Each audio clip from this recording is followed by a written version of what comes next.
आज सकाळी 4:30 वाजता परभणी जिल्ह्याचे कर्तव्यदक्ष एसपी यांच्या नाकाखाली रोज इथं चोऱ्या माऱ्या बलात्कार नवे धंदे उघडपणे चालू आहेत असे परदेशी साहेब शेतकऱ्याची मोजणी लोटण्यासाठी ब्रिटिश सरकारसारखं या भाजप सरकारची दलाली करण्यासाठी आंदोलक कार्यकर्त्याला शक्तीपीठ महामार्गाच्या मोजणीपासून वंचित रोखण्यासाठी सकाळी 4:30 वाजता पोलीस प्रशासनाचा वापर करून डिटेन करायचं काम या जिल्ह्याचा एसपी करत आहे।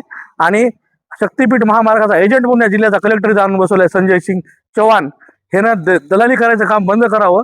शेतकऱ्याच्या जमिनी लुटण्यासाठी ह्या जिल्ह्याचं प्रशासन काम करायले।